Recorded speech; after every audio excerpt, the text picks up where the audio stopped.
성경 111쪽 누가복음 11장 1절로 4절까지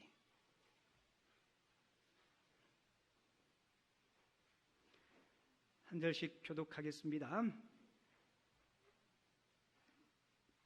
잘 안 보이시는 분들은 앞에 화면 보시면 자막 뜨니까 읽으시고요. 예수께서 한 곳에서 기도하시고 마치심에 제자 중 하나가 여짜오되 주여 요한이 자기 제자들에게 기도를 가르친 것과 같이 우리에게도 가르쳐 주옵소서.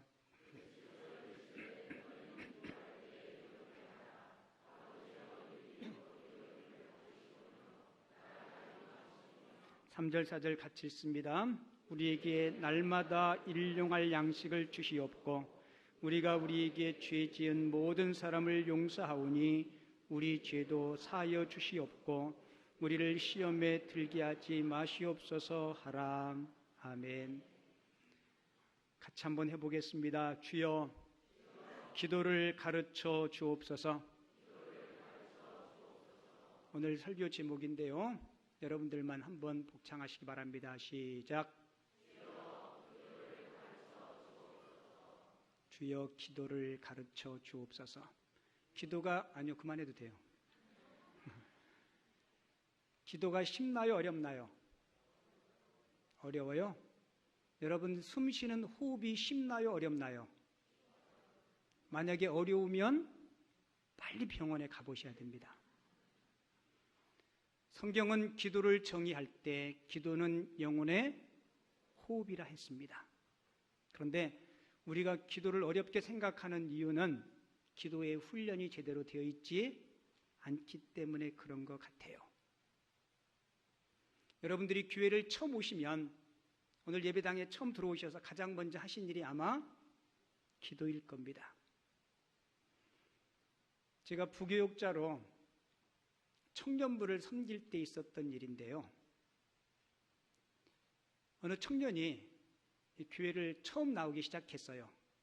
그러니까 찬송도 잘 모르고 성경도 잘 모르고 기도도 잘 모르고 이 교회 예배의 분위기도 어색하고, 그런데 어떤 동기에 어떠한 마음으로 교회를 나왔는지 모르겠는데 교회를 처음 왔어요.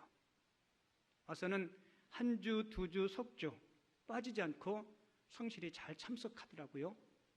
한 번은 그 청년과 함께 이렇게 소그룹 모임을 가졌어요. 한 7, 8명이 모여서 같이 성경 공부하고 같이 기도하는 시간이 있는데, 그날 이렇게 돌아가면서 기도하는 시간이 있었어요.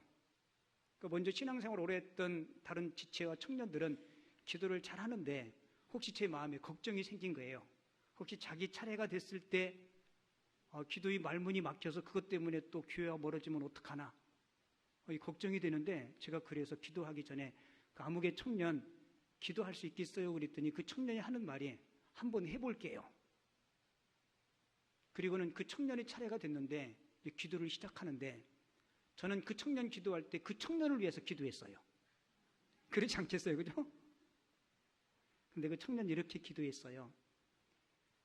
하나님, 제가 교회 나온 지 얼마 안 돼서 성경도 잘 모르고 기도를 어떻게 해야 되는 것도 잘 모르는데 제가 어쨌건 제가 하나님 앞에 구하고 싶은 것 이야기할게요.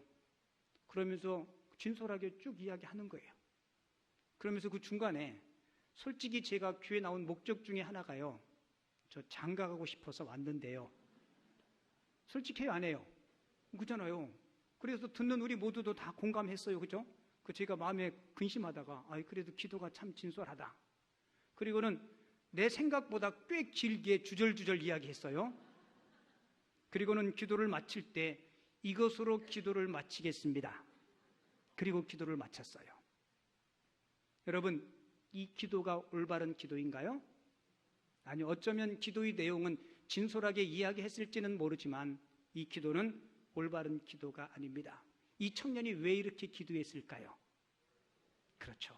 기도를 제대로 배우지 못해서, 기도는 어떻게 시작하고 어떻게 마무리하는지를 배우지 못해서.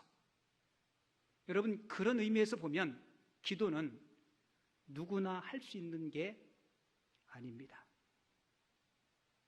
기도는 구원받은 하나님의 백성, 하나님이 누구신지 그분이 나를 위해서 행하신 일이 무엇인지, 특별히 예수 그리스도의 구속사역을 이해하지 못한 사람은 아마 이 청년처럼 기도할 거예요. 이것으로 기도를 마치겠습니다. 여러분, 기도는 누구께 합니까? 그렇죠. 하나님께 하는 겁니다. 여러분, 우리가 기도할 때 기도의 대상이 누구냐? 이게 굉장히 중요해요. 하나님을 모르는 이방 사람들도 기도할까요? 안 할까요? 누구께 해요? 그렇죠. 자신들이 섬기는, 어쩌면 있지도 않은 그런 막연한 신들에게 기도할 겁니다. 그러니까 그들의 기도는 올바른 기도가 될 수 없죠. 제가 꽤 오래전에 이름 있는 산을 갔는데요, 그 산에 막 큰 바위가 있고 절벽이 있는데 나이가 지긋이 드신 하나님이 손을 간절히 모으고 기도를 해요. 말하고 중얼중얼해요. 제가 옆에서 훔쳐듣진 않았는데 조금 떨어진 거리에서 그 할머니한테 궁금한 게 있어서 기도 끝날 때까지 기다렸어요. 그리고 기도를 끝나고 눈을 떠서 제가 가까이 다가가서 어르신 안녕하세요 그렇게 인사했더니 반갑게 맞더라고요. 제가 이렇게 여쭸어요. 제가 옆에서 한참 지켜봤는데 열심히 기도를 했는데 무슨 기도를 하셨어요? 그랬더니 그 기도의 내용은 우리가 하나님 앞에 드리는 기도의 내용과 거의 흡사해요. 그렇겠어요? 안 그렇겠어요? 무슨 기도했겠어요? 그 할머니가 아들, 손자, 며느리, 그 다음에 건강, 그 다음에 사업 축복, 뭐 이런 거 다 그런 거예요. 저희 할머니도 예수님을 믿기 전에는 항상 새벽에 일찍 일어나셔서 뒷마당에 장독대 앞에서 정한수 떠놓고 비나이다 비나이다, 그죠? 열심히 빌었어요. 그리고 그 할머니에게 제가 물었어요. 누구께 빌었어요? 그랬더니 뭐라고 대답한지 아세요? 이 산을 주장하시는 분께 빌었답니다. 이 산을 주장하시는 분이 누구세요? 그랬더니 모른답니다. 아마 막연히 어쩌면 그 산을 주장하는 산신령이 됐든지 막연한 신께 한 거예요. 왜? 그렇게 마음이라도 편하니까. 혹시 여러분들 설악산이나 이름 있는 산에 가다 보면 사람들이 돌탑 쌓는 거 보셨어요? 조그마한 거 누가 쌓는 게 아니고 그냥 가는 사람들이 하나씩 둘씩 올려놓은 거예요. 올려놓으면서 무슨 염원을 담아서 올려놓을까요? 자기의 소원을 담을 겁니다. 어떤 사람은 내가 끝까지 정상까지 건강하게 잘 갔다 올 수 있도록, 무사히 갔다 올 수 있도록, 어떤 사람은 내가 이번 시험에 꼭 합격할 수 있도록, 심지어 어떤 사람은 이번 로또에 샀는데 꼭 당첨되게 해달라고. 그런 기도 해야 하네요. 합니다. 자, 여러분 잘 들으세요. 모든 기도가 다 응답되는 게 아닙니다. 여러분, 기도는 인간들의 필요와 그리고 하나님의 요구와 하나님의 뜻에 맞을 때 그 기도에 열매가 있어요. 여러분, 하나님과 우리 인간을 가장 잘 아시는 분이 계십니다. 그분이 누굴까요? 예수님이십니다. 하나님의 요구와 인간의 필요를 가장 잘 아시는 분이 예수님이세요. 그 예수님이 오늘 우리에게 기도를 가르쳐주고 계십니다. 그러니까 기도는 하나님과 인간 상호 간의 그 필요가 딱 맞을 때 그 기도가 올바른 기도가 될 수 있다는 거예요. 오늘 본문은 여러분들이 잘 아는 주기도문입니다. 우리가 흔히 예배를 마칠 때 주기도문으로 예배를 많이 마치죠. 이 주기도문은 누가복음 11장 말고 공관복음 또 다른 한 곳에 기록되어 있는데 어딘지 아시죠? 마태복음 6장에 기록되어 있습니다. 그런데 마태복음 6장의 주기도문하고 오늘 본문의 주기도문하고는 약간의 차이가 있어요. 누가복음 오늘 본문 말씀은 마태복음의 주기도문보다 훨씬 더 간단하고 간결합니다. 그리고 이 주기도문이 기록된 그 배경, 그 상황을 보면 약간 다른 점이 있어요. 마태복음 6장에 기록한 주기도문은요, 예수님이 공생애를 처음 시작하시면서 주님의 제자들은 이렇게 살아야 된다, 그 가르침, 그 가르침이 마태복음 5장 산상수훈부터 시작돼요. 마태복음 4장에서 예수님이 40일 동안 금식기도 하시고 공생애를 시작하시죠. 그리고는 5장에 와서 5장 이렇게 시작하죠. 예수께서 산에 올라가 앉으시니 제자들이 나온지라 입을 열어 가르쳐 가라사대 심령이 가난한 자는 복이 있나니. 그러니까 마태복음 5장부터 시작한 산상수훈은 예수 그리스도를 믿는 제자들은 이렇게 살아야 합니다라고 주님께서 가르쳐 주셨어요. 그 첫 번째가 뭐예요? 심령이 가난한 자는 복이 있다. 8가지 팔복부터 시작해서 마태복음 5장 13절에 가보면 너희는 세상의 빛으로 소금으로 살아라. 그리고 너희 원수를 사랑하라. 그리고 네 이웃들을 구제할 때는 오른손이 하는 일을 왼손이 모르게 하라. 그리고 6장 9절에 와서 너희는 기도할 때 이렇게 기도하라. 그러니까 예수님께서 주님의 제자들이 어떻게 살아야 되는지에 대한 교훈 가운데 기도에 대한 교훈이 포함되어 있습니다. 그것도 사역 초기에. 그런데 오늘 본문에 누가복음의 주기도문은요, 사역 초기가 아니고 사역이 한참 진행된 후에 이 본문 말씀을, 그리고 누가복음의 기도는 예수님께서 가르쳐 준 것이 맞지만 제자들의 모여서 제자들이 요청에 의해서 이 주기도문을 예수님께서 가르쳐 주신 것입니다. 그러니까 마태복음에 있는 주기도문은 하나님의 입장에서 마태가 기록했다면 누가복음의 주기도문은 사람의 필요, 사람의 입장에 의해서. 자, 여러분 보세요. 이 누가복음에 보면 우리에게 일용할 양식을 줄이고 우리의 죄가 우리가 누군가를 사해준 것 같이 우리도 사해달라는 이런 인간적인 의미의 주기도문을 배열하고 있습니다. 그리고 마태와 누가가 기록한 이 주기도문의 공통점은 모두가 다 하나님의 이름이 거룩함의 영광을 받으셔야 된다는 것이 이 주기도문의 공통적인 출발이요 특징입니다. 자, 이제 저 보세요. 제가 이 주기도문을 설교 준비하다가 저도 주님 앞에 드리는 기도가 있겠어요, 없겠어요? 여러분, 있죠? 쭉 기도의 결론에 제 스스로가 이런 질문을 하게 됐어요. 제가 여러 가지 주님 앞에 주님 이것도 주시고 이것도 주시고 주님 이것도 채워주시고 그러는데 그렇게 주님 앞에 요청할 때 결론적으로 제가 하나님께서 저한테 이렇게 묻더라고요. 내가 너한테 그렇게 해줄 건데 내가 그렇게 축복하면 열매를 주면 그 다음에 어떻게 할 것인데. 여러분, 우리 기도 응답 받으면 하나님께서 내게 지식을 주시든 명예를 주시든 물질을 주시든 어떤 은사를 주시든 그 주신 거 가지고 너 어떻게 할 것인데. 여러분, 하나님께서 주기도문을 통해서 우리에게 그거를 묻는 겁니다. 내가 너한테 건강 유지해주고 너에게 명예 주고 너에게 물질을 줄 텐데 너 그거 가지고 어떻게 할 건데.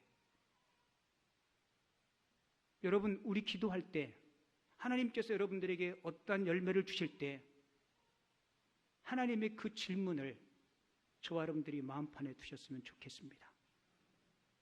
여러분, 오늘 본문 1절 보세요. 예수님이 한적한 곳에서 기도하십니다. 예수님이 기도하시는 모습을 제자들이 지켜봅니다. 자, 1절 한번 볼게요. 예수께서 한 곳에서 기도하시고 마치심에 제자 중 하나가 여짜오되 주여 요한이 자기 제자들에게 기도를 가르친 것과 같이 우리에게도 뭐라 얘기해요? 기도를 가르쳐 달라는 겁니다. 요한이 자기 제자들에게 기도를 가르쳐 주는데 예수님도 우리들에게 기도를 가르쳐 달라는 겁니다. 자, 여러분 보세요. 그 당시에 유대의 랍비들은 기도에 대해서 가르쳤고 그 가르침 가운데는 기도에는 반드시 어떤 규칙과 절차가 있어야 된다고 제자들은 배워왔습니다. 그런데 예수님께서 기도하시는 모습을 보니까 지금까지 랍비들을 통해서 전통적으로 배운 기도와 예수님의 기도는 사뭇 달랐습니다. 여러분, 그 당시에 유대 랍비들이 기도에 대해서 가르칠 때 이렇게 가르쳤대요.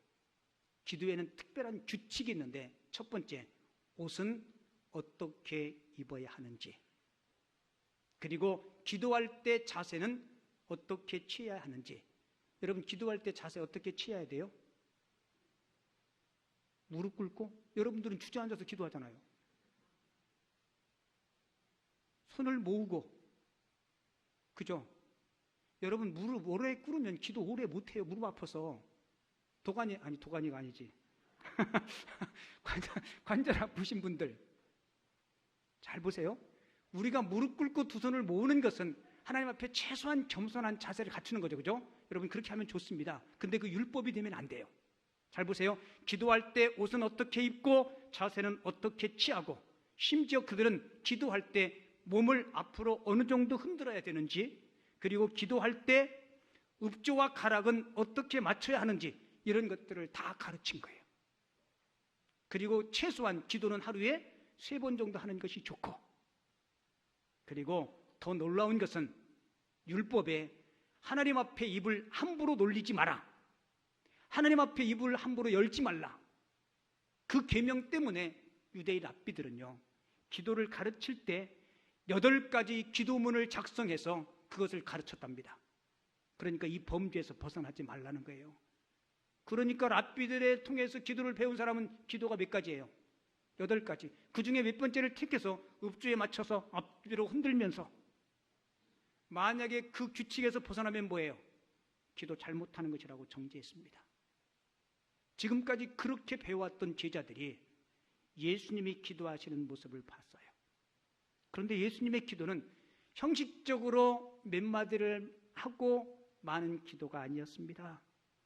읍조에 맞추어서 앞뒤로 몇 번 흔드는 그런 기도가 아니었어요. 제자들이 바라본 예수님의 기도는 최소한 살아계신 하나님을 만나는 기도였습니다. 틀에 박힌 기도가 아니라 자신의 전 인격을 통해서 하나님과의 깊이 있는 영적인 교제를 나누는 그런 기도였습니다. 제자들이 지켜본 예수님의 기도는 하나님과의 실질적인 만남이었고 축복이었고 은혜의 자리였음을 제자들이 느낀 겁니다. 그래서 그 중에 한 제자가 예수님께 뭐라고 얘기해요? 예수님, 우리들에게도 그 기도를 가르쳐 달라는 겁니다. 그래서 예수님은 이렇게 말씀하죠. 2절 볼게요. 예수께서 이르시되 너희는 기도할 때 어떻게 해요? 이렇게 하라. 어떻게 해요? 아니, 이렇게. 저 보세요. 여기서 이렇게는요, 물론 그 뒤에 나오는 예수님이 가르쳐 주신 기도 맞습니다. 그런데 이렇게는 예수님께서 방금 전에 제자들이 지켜보았던 그 기도, 다른 말로 이야기하면 예수님의 기도. 왜요? 지금까지 기도는 이렇게 하지 못했습니다. 그래서 마태복음에서 예수님께서 너희는 기도할 때 이렇게 기도하라, 이렇게라는 이 말은요, 예수 그리스도의 제자라면 세상 사람들의 기도, 틀에 박힌 기도, 형식적인 기도와는 달라야 된다는 겁니다. 아멘이십니까? 세상 사람들도 다 기도해야 안 해요? 하죠. 그들은 자신들의 어떤 요구, 자신들의 기복만을 위해서 기도합니다.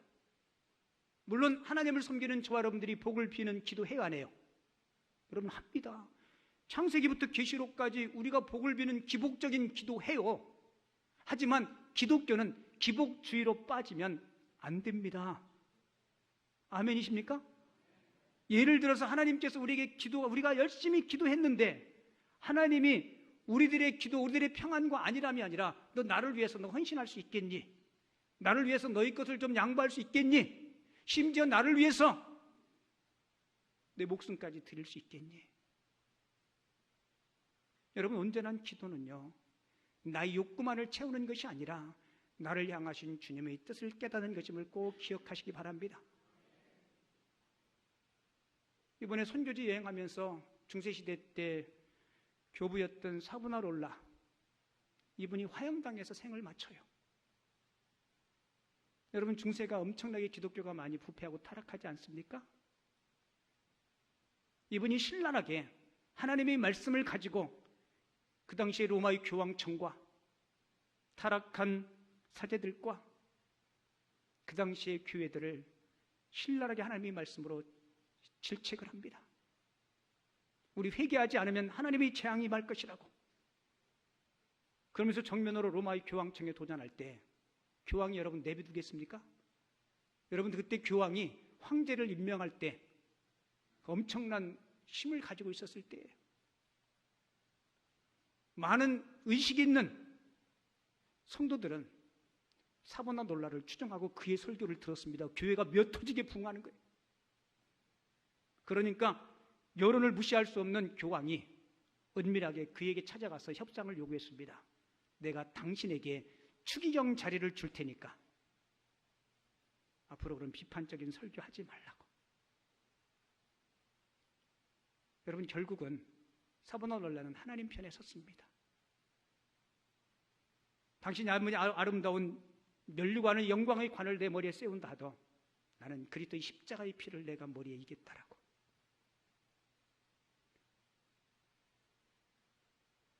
제가 그 역사의 현장에서 제 자신을 검토하면서 참 많이 부끄러웠어요.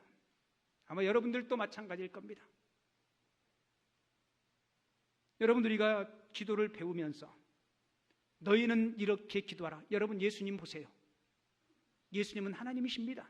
능력자이십니다. 그럼에도 불구하고 하나님의 뜻을 이루기 위해서 자신의 모든 것을 내려놓았습니다. 너희들의 말과 행동뿐만 아니라 너희들의 기도도 세상 사람들과는 달라야 된다. 모든 사람들은 항상 내 중심이 되어서 예수님 그렇게 말씀하죠. 너희들 기도할 때 이방 사람들처럼 중언부언하지 말라. 여러분 중언부언이 뭐예요? 의미 없는 말을 계속 반복하는 겁니다. 여러분 그 일본에서 나오면 그 종교 중에 하나 남녀 호랑개교라고 그 기도는 계속 그것만 외친다고 그러죠. 뭐라고요? 얼만큼이요? 1000번이든 2000번이든. 여러분 왜 그러는지 아세요? 잘 들으세요. 하나님을 모르는 이방 사람들은 자신들이 섬기는 신이 자신들이 어떠한 공로나 업적으로 어떠한 횟수나 어떠한 시간을 채움으로 자기들이 추구하는 신의 마음에 뭐를 줘야 돼요? 감동을 줘야 됩니다. 그래야 그들이 응답할 줄 알고 1000번이 됐든 10,000번이 됐든 그것이 절이든 그것이 어떠한 주문이든 외우는 거예요. 지성이면 감천이라고. 하지만 여러분 잘 들으세요. 우리 하나님은 저와 여러분들과의 이미 관계가 형성되어 있는 분이십니다. 우리 기도할 때 그런 기도하죠. 하나님 구하지 못한 것까지도 다 아시는 주님. 여러분 이방 사람들의 기도는요, 자기들의 기도를 들어줄 대상자와 자기와의 아무런 관계가 없어요. 근데 우리는 어때요? 하나님을 뭐라고 불러요? 아버지라 부릅니다. 그렇기 때문에 때로는 우리가 어떤 공로, 어떤 업적, 어떤 시간이나 어떤 횟수를 채우기 전에 우리 마음이, 우리 뜻이, 우리 기도가 하나님의 마음에 합하면 그분은 반드시 응답하실 줄을 믿습니다. 그래서 주님은 그런 의도로 주기도문을 가르쳐 주실 거예요. 여러분 자녀 키워보셨죠?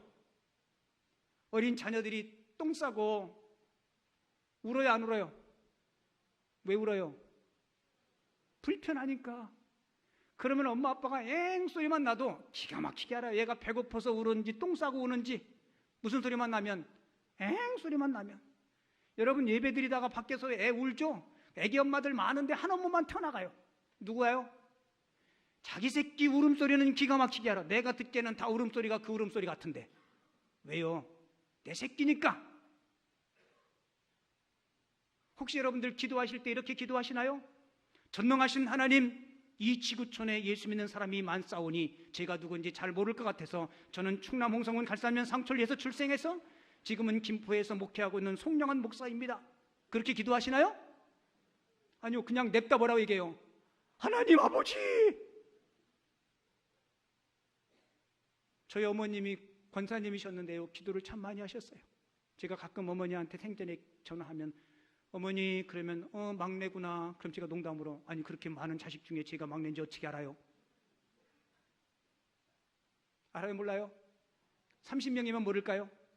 여러분들이 제가 전화하면 여러분들이 목소리 제가 기억할까요? 모를까요? 어지간히 다 기억합니다. 제가 아이고 아무개 권사님 반가워요. 그랬더니 어이구 목사님 어떻게 제 목소리를 기억해요?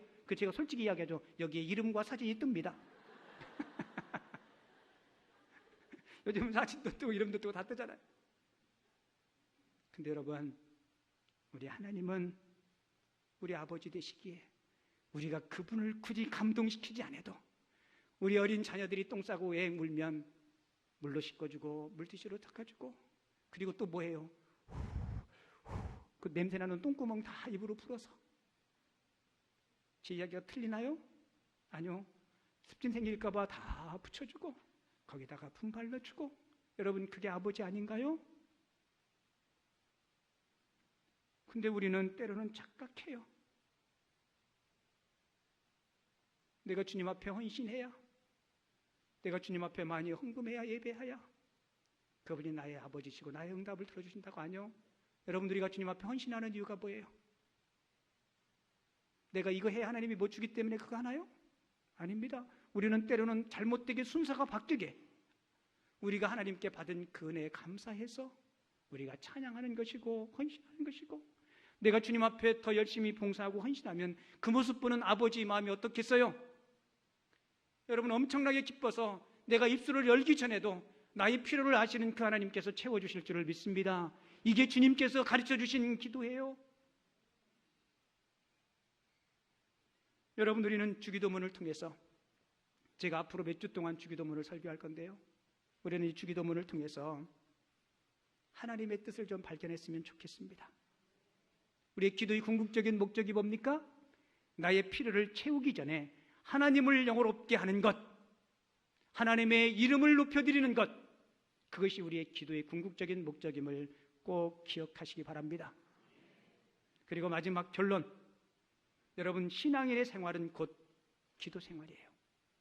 기도가 영혼의 호흡이듯이 우리 기도가 끊기면 신앙생활의 활력을 잃습니다.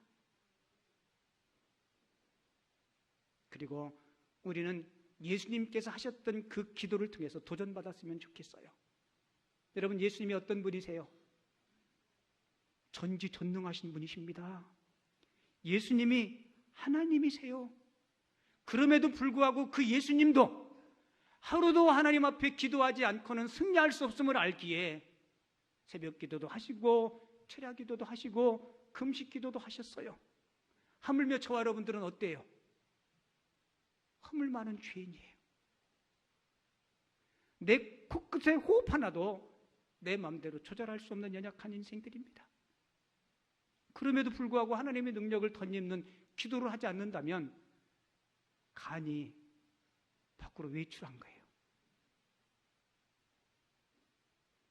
미국의 어느 목사님 가정에 어린 자녀들이 있었는데요, 목사님이 늘 저녁만 되면 자녀들을 앉혀놓고 식탁에서 둥그렇게 앉아서 가정 예배를 드렸답니다.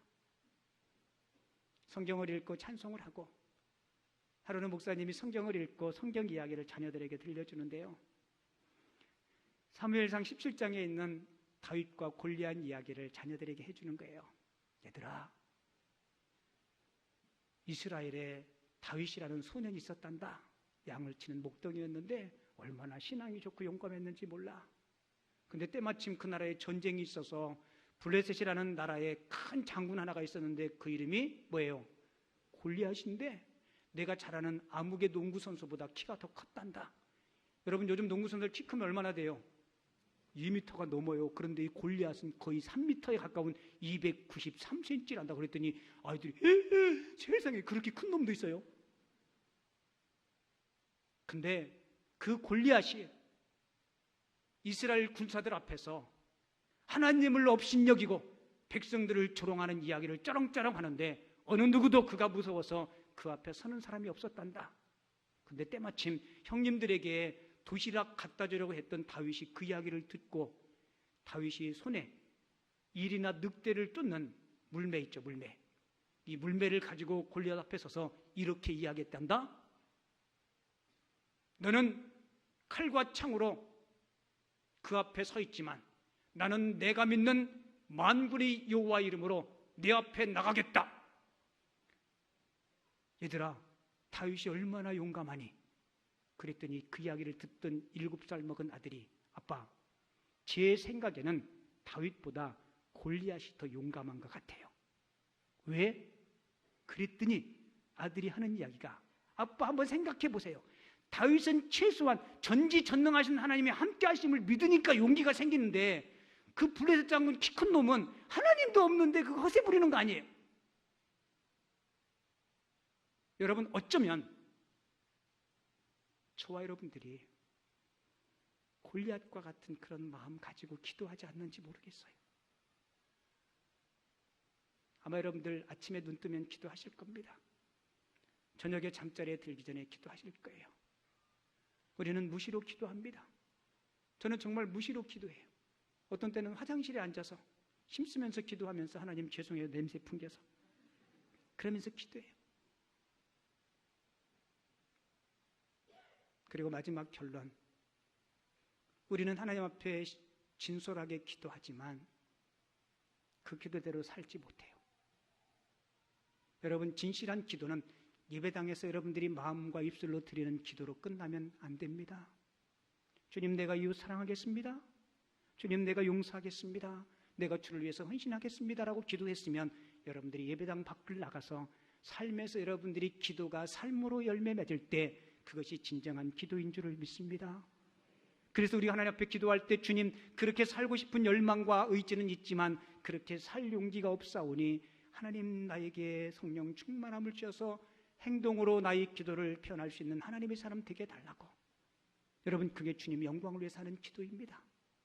오늘 주의 말씀을 들은 저도 여러분들도 우리가 기도가 멈추면 영적인 실어증에 걸린다는 사실을 깨닫고 늘 주님께 영적인 기도를 통해서 깊이 있는 관계 형성하고 하나님의 능력 덧입고 승리할 수 있는 하나님의 사람들이 다 되어줄 수 있기를 주님의 이름으로 축원을 드립니다.